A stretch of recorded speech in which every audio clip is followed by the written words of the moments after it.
I'm your friendly neighborhood Web-Warrior Fanatic, and there are two new card reviews from the Con of Heroes here. So huge shouts to Con of Heroes and that awesome event, and huge shouts to everyone that is attending there right now. But they posted here on their website two new Justice allies, Dagger and Cloak, and they look pretty cool. And we can tell here from the numbering that I think that they're from the Daredevil precon deck from the Fear No Evil expansion. So we can see the numbering here 20 and 21. And then from the Daredevil article, we saw here for his Justice Precon, Blind Spot is a Justice ally, numbered 19 here, so it would make sense that these are the next two allies in the Daredevil Precon deck here. So yeah, Cloak and Dagger.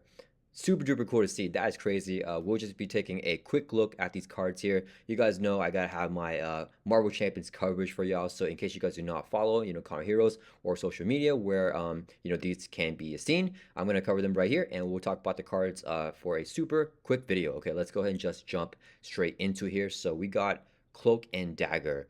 Okay, let's look at Cloak first because he's like the earlier number card at 20, and the Dagger is 21 here.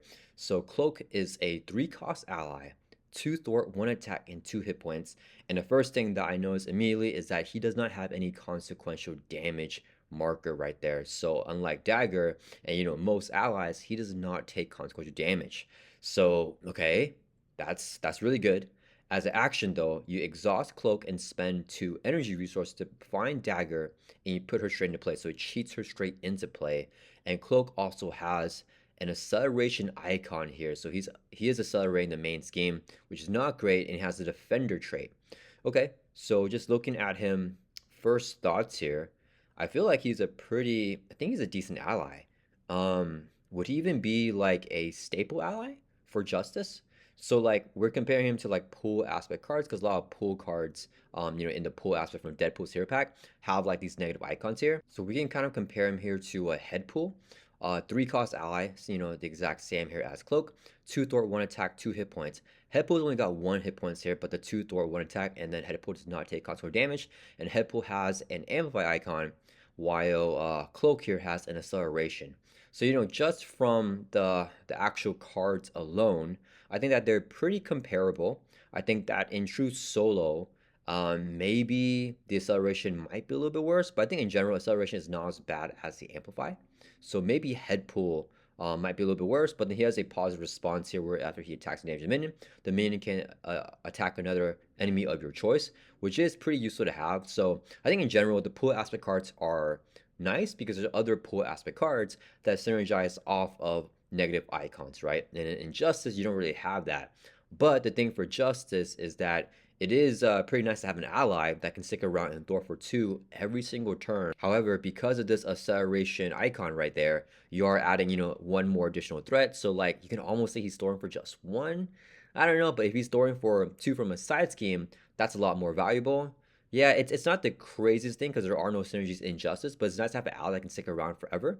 And if you do buff him up, and you get more value from his stats, that could also be a lot better here. So we're taking a look at Cloak here, by himself. And I think by himself, he's decent. He's definitely not terrible by himself.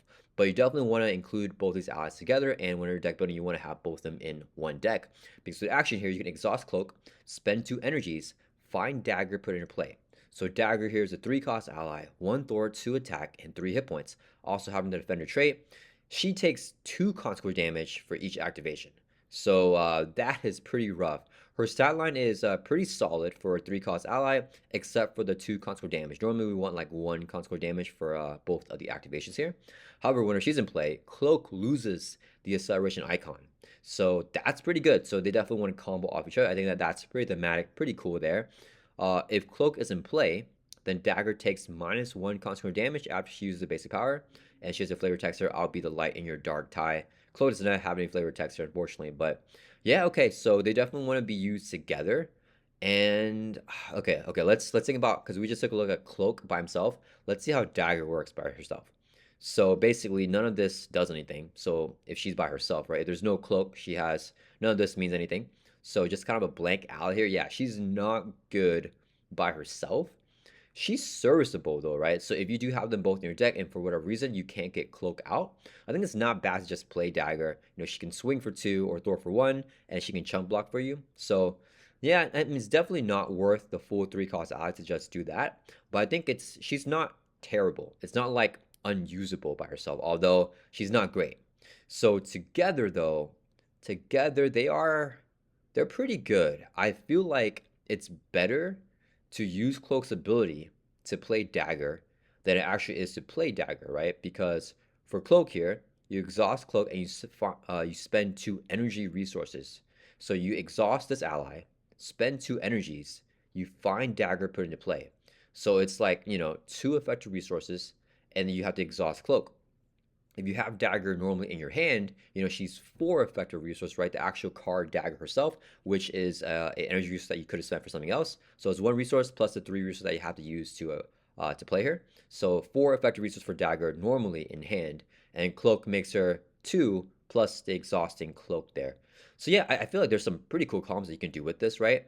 Dagger can chump block for you, and Cloak can summon her back like the next turn, right? You just exhaust them, spend 2 energies, you find Dagger again, put her straight into play again. She can activate again, chump block again. That can be a pretty fun cycle there. Although if you do that, Cloak's never really do anything himself, right? He's the one that we want to activate because he has no consequential damage. But if we're constantly recurring Dagger with his ability, he has to get exhausted for that. So if you can like somehow ready him up, that might be nice. But okay, let's see if they're just both in play. And we're not trying to like, pull some shenanigans and recur Dagger. So they're both in play here and use its effect to find Dagger. So I mean, it's really expensive if you want to do it all in one turn. So I feel like if I play Cloak down, right, he's 4 effective resources. Then if I exhaust him and spend 2 energies, that's 6 effective resources to get Dagger down, ready up. Cloak is going to be exhausted there. Yeah, I don't know. I mean, I think that they're definitely unique, but I think in terms of power, they're not the craziest thing, which I think is good. I think it's good to have these allies in the game, but at the same time, I can see them definitely being really cool staple allies for the justice aspect, right? But you have to include both of them in your deck for sure, because like it gives you the option, right? Like they're not amazing if played by themselves, right? So you just draw a dagger and you have nothing else to play. I mean, you could still play her. You won't get like the best value out of her. Same for Cloak. If you're just playing him and you're not like you can't afford to do this, like the exhausting him and then spend 2 energies, then like he's probably not the best ally, but he does come in and he can throw for 2. But if you get them both in play, I mean the main value is Cloak not having this acceleration icon because Dagger blanks it out, and then Cloak can activate for 2 every single turn. So he's kind of like a beat cop that can just throw for 2 every single turn forever because he doesn't take constant damage. So I think that's the best use. But then at the same time, you lose 2 ally spots in the justice aspect if you do that because you have to keep them both out in play. Um, okay. I feel like the most normal use for these guys. It's crazy that I think my mind goes more towards like trying to break the game, but I think the most normal use for these guys is just how they are like written and intended, right? So you play Cloak, right? Maybe you Thor with him, the first turn that he's played, and the next turn you exhaust him, right? You spend 2 energies, find Dagger, put it into play.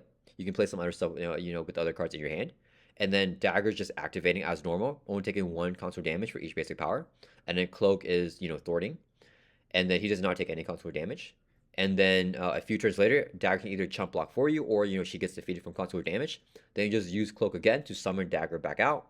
She activates again, and then Cloak just keeps on doing his thing. Like he can either like thwart or use the ability to ready Dagger, whenever she's not in play anymore. So yeah, I think that's pretty solid actually.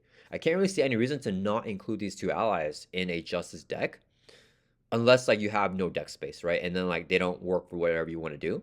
But it's cool because Dagger can chump block for you pretty well, and Cloak can recur her pretty cheaply. So yeah, I think that actually works out. You probably want both activations from Dagger before she chump blocks. So like every 3 turns she can be chump blocking, right? She can activate again, and then chump block on the turn after because she only take 1 console damage. So yeah, I feel like that's a pretty good use there. Okay. Yeah, that's kind of it here. I think that's all for my thoughts. Really cool to see Cloak and Dagger in the game Marvel Champions here, not just in the form of minions like we saw for Civil War, but now we're getting them as allies as well in the justice aspect. So I do like the combo pieces here. I kind of wish that they did something else for the justice aspect, right? Like maybe like gave an archetype for the justice aspect that we like didn't already have. But from what we've seen, they only work with each other. There's no other really like things that they present for the aspect as a whole. It's not really empowering the whole aspect, but yeah, very cool allies. Very hype to see Cloak and Dagger here together in the game. I'm trying to think if there's any other like cool combos that you can really do with them. Yeah, I mean, I'm sure there are, but I'm not seeing anything else. But yeah, I feel like that's pretty awesome, guys. All right, guys, I hope you guys enjoyed this video. Let me know down in the comments what do you think of Cloak and Dagger. Do you think that they are solid Justice staples that you can include in any Justice deck, or do you feel like that they're even better than that, that you can abuse them, make some sort of cool combo, or do you think that they're a little bit worse than that and that you probably wouldn't play them? I feel like I would definitely use these guys. I think they're pretty solid for sure. So yeah, as usual, if you guys are enjoying my consistent coverage of Marvel Champions, please consider subscribing as a free way to support this free content. I hope you guys all like this video, and I'll see you guys all in the next one.